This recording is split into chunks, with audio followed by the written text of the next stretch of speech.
So, Phantom Blade Zero, I got to play this one at Summer Game Fest, and of course it's IGN, so it's got like a super low bitrate for some inconceivable reason, even at 4K. But anyway, this is a segment of the demo that we got the chance to play. It looks like they released the footage fully, and you've heard it 1,000 times. I'll reiterate it here. The game plays much less like a Soulsborne game, like a lot of people were expecting. I know some people knew that that's not what this game was trying to be, but a lot of people just assumed, oh, it seems to be a game with a pretty intense action combat system, and so it's probably going to be Souls-like, because that's just how these games typically are. But no, it's much more Devil May Cry. It's combo-based. It's based on building combos and then swapping weapons. So you see down here, each attack blocked costs you extra Shachi. This is kind of like your stamina bar. So as you do combos and block and parry stuff, this meter will drop. When you swap weapons, you'll have 2 of them equipped for melee attacks. When you swap weapons, that goes back to being full, assuming that it's fully recharged. So each of the weapons are kind of recharging their Shachi independently. So the people who were really good at this demo were able to quickly swap around and balance that well. And it seems like one of those games where once it clicks for you and you understand kind of the flow of combo, swap weapons, combo, power, use your ranged, heal, retreat, parry, combo, and then you get in that cycle, then it's going to work really, really well. And you're going to be able to take guys down pretty quickly. Now, apparently IGN guys were told that the difficulty of the demo was lessened by some substantial amount to make it so people could get through the whole demo in time. My demoist did not say that. They said, yeah, no, you guys are just doing well today. So I don't know if there was some conflict in information where maybe they weren't supposed to tell us that they lowered the difficulty, or maybe the difficulty wasn't lowered for all of the stations. I don't know, but I do want to say that the game is potentially even more difficult than what you're seeing on screen. Blake Rogers donated just for the $5 record. through Okay. Super Chat. Thank Are you. we going through the Xbox Showcase post-show for Avowed? Yeah, we'll go through Avowed. Yeah. I think we can delve into that here in just a few minutes. Definitely seems to have some Sekiro DNA. Yeah, it's much less of a rhythm game than Sekiro. Like Sekiro, for me, once somebody told me, Luke, think of it like a rhythm game, not like your traditional like Dark Souls style game. Once I thought of it that way, it became way, way easier, because then it was all just about block, and you kind of get into that flow and it clicks. For this, it's much less rhythm based, and it's all about kind of establishing the combos and then not button mashing. This is a game that's like tailor-made to punish button mashers. You cannot just pound square and then try to dodge, then pound square again, and then try to dodge. That will just drain your Shachi and your stamina. So even now you see that it's drained, and then he swaps. Yeah, he gets a successful whatever parry, and then it refills, and then it continues along the way. But if he's swapping weapons, that would just refill, and you can continue combos on. So this is a game that's just built to punish button mashers. It really seems like the bread and butter and basics of it. Yeah, this is the first little boss, Tai Sha the Frenzy, and this is just like pretty straightforward, teaching you the basics of parrying and blocking. You see, when you block, you get to pivot around, deal some good damage, and again, it's just about these combos. If you get a good combo off, you can straight up take out half of the health bar in one fell swoop. But again, it's not clear how this was balanced, so it could be that maybe in the final version of the game that will change, and it's like it's not really about like one combo could take out a third of the health bar instead of half, or maybe a quarter or a fifth or whatever. It's not really clear, but you can see that it's just once it clicks, it really comes together. This thing though, super broken. I think they need to balance the crap out of it, because 2 out of the 3 bosses we fought, you could stun lock with this thing. It was like a little stupid. So you see it's got limited shots, which I think is how they balance it. But straight up, you just do this, the bosses charge towards you pretty slowly, and you can see how much health it takes out. And like it just took out a fifth of the HP bar, like nothing. And so I think they need to adjust that, because 2 of the 3 bosses, that would just stun lock and you'd be easy peasy lemon squeezy with it. The other one didn't get a chance to test because they didn't have that weapon equipped for us. They had a little like flamethrower thing equipped instead. So, and I think they had the flamethrower and the bow equipped for that fight. So we didn't get to see if you could stun lock it again. But maybe that's part of the build, is it's like, oh, you just stun lock it, and that's part of the idea. Beyond this, you can see this guy is Commander Cleave. Much heavier attacks. He's got these like swipe attacks that send these arcs of damage out towards you. It's pretty cool. Then you see this flamethrower attack. They can actually fight through it, so you can dodge out of it. Yeah, that right there, that attack sucks.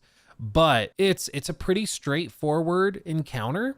And if I had to rank it, like, it's one of the easier, based on what we played, it's one of the easier games like this, action games like this, that I've played. But again, we just don't know if it was balanced to the final degree or if it was indicative of the final difficulty. It could be that the final game is way harder than what they're showing here, or it could be the same. The final boss fight, this one was just genuinely cool. It has this thing that it can throw, and we'll see if it lands on his head. The first time I did this fight, it landed smack dab on my head. Oh, yep, they did it.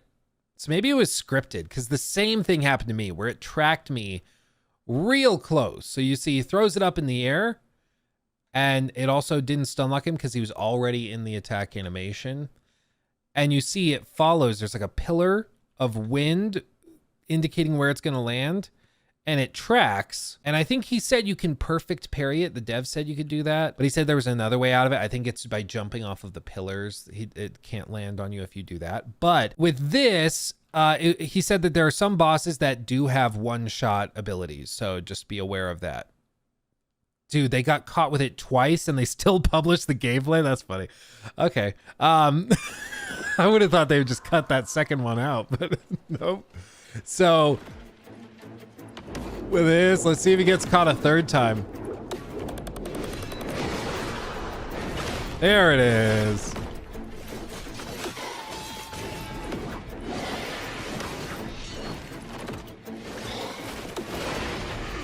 Okay, good. See, with this guy, you can also stun lock him like that as long as he's not in the throw animation.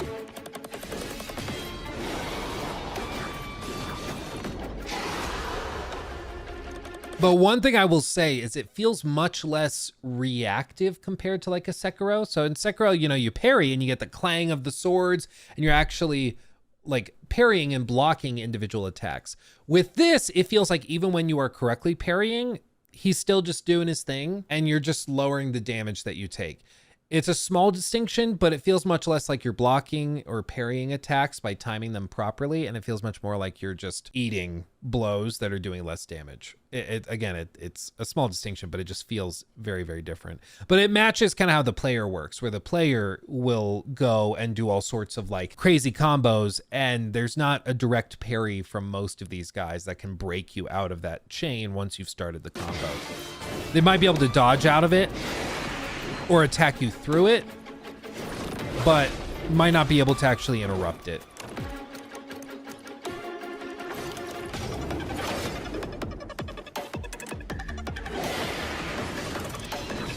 That little parry, that's good. Feeling some good damage.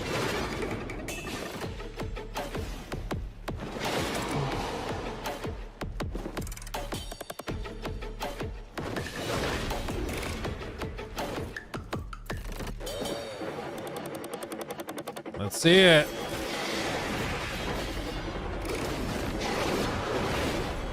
Dude, he's got a lot of damage left to do and not much time to do it.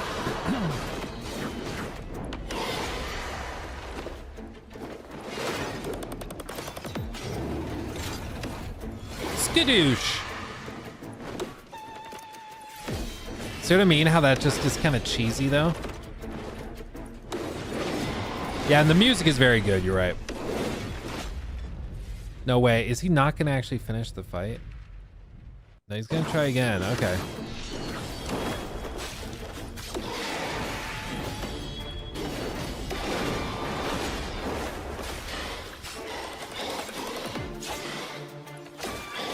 Okay.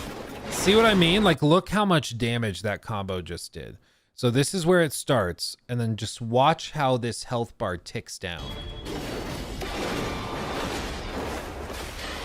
So we weaken him there. You see they broke his Shachi. And so you just deal all that damage, half the health bar, in one series of combos.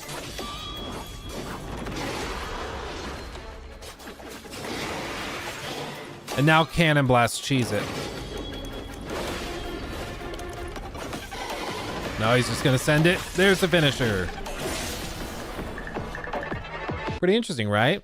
Pretty interesting. So, I really liked it. I really liked it. It's one of those games where I don't think there's going to be a lot of endurance fights. At least if there are, they might be like the low points, because it seems like one of those games where you're just kind of surviving until you get that opening and you chain a huge combo together and you do like half the health bar in one big long chain of attacks. And it feels really good when that happens. So I'm going to be keeping a close eye on it. But I mean, it also, based on the gameplay you just saw, it's interesting because it doesn't really fall in line with the original trailer we saw, just based on one series of animations we saw back there. Because you remember in this announcement little thing they did, there was one series of parries that he did where a lot of us were like, no shot, this looks fake, right? You remember when people were like, it looks too good to be true. And it's this like dual parry thing that he does against two of these little underlings and fodder enemies. And it just looks so cool, like this right here. That right there, where he does like the backward stab and kick at the same time. I didn't see any of those opportunities for parries like that in my session. So I don't know if this is like a scripted sequence or what. I don't think it's presented as that, but the game still looks really good. I'm just not sure if these types of dual parries and stuff are either still in the game or even that common. Yeah, you're right. Pretty Eye, maybe it's a late game thing. Maybe it's something where it's a specific upgrade or something you get after you reach a certain point. You then gain the ability to dual parry enemies.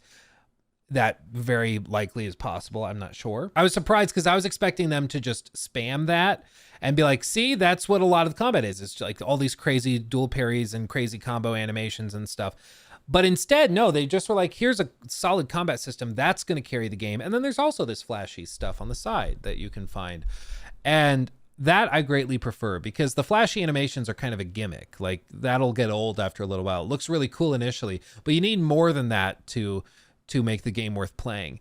And it seems like they actually have solid combat and encounter design to back it up, which is what makes a good game. So that's great. One of the other things that they mentioned to me, the devs, a few times, they mentioned that there are a lot of weapons that you might see in some of the trailers and stuff that are from bosses. And after you defeat the boss, you get the weapons. So for example, this right here, this guy uses that cannon right there that you use later on as that ranged, like spammable weapon you saw in the boss fights.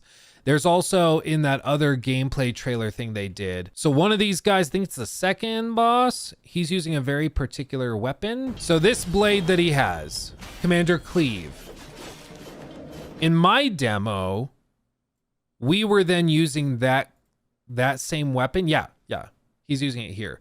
So he took the weapon from the boss and then used it in the next boss fight. So it seems like there's going to be a lot of that where, you know, you're collecting weapons and abilities from bosses you take down, and then you work your way forward and you're just gaining power and loot and gear and stuff, which is awesome. I mean, I think that that's great because then it makes each boss fight meaningful where it's like, okay, I defeated that boss and I got something tangible out of it. And I just think the game looks really solid. And the dev team was so passionate. They were so welcoming. Like a lot of the demos at SGF, they would just kind of hand you the controller and then they'd walk away. At this booth, like they would sit down on the couch with you and like they'd watch you play and maybe offer some advice if they saw you struggling on something. And then like when you'd beat a boss, they would like clap, that was awesome, that was so great. And they all kind of cheer for you. So it was really, really cool because you could tell they were just so excited to be able to share more of what they've been working on. And that passion, I think, shines through. It's really cool to see. I think this is a game I'm going to continue keeping a close eye on. I'm very excited to see more about it. And having played it, It's not what I was expecting, but I think it's actually better than what I was expecting. So it's like subverted expectations, improved. And that's good to see, because a lot of games that subvert your expectations replace it with something worse. And so it's nice to see something that is even better than I was expecting it to be. Yeah, this oddly gives me more hope for it. Love how passionate they are in and with their game. Yeah, and I mean that's precisely what you'd hope, is that the devs are like super proud of what they've done and they just want to show it to you and share it with you. And that's something that not many, I think a lot of developers, maybe they get really anxious about their games or very nervous about media seeing it. And so they get really quiet. Or what some companies do is they hire outside companies to host those events. And so the devs aren't even there. But did they give you a hint as to when it would release? They did not. They would not say much of anything outside of their very specific script that they had that was approved. But, I mean, it felt far along. It did not, like, you know, some demos you play and you're like, okay, it feels like we're 6 months out. Okay, it feels like we're a year out, you know? This felt like, so we're dropping this in a few weeks? Is that what we're doing? Like, it felt very far along.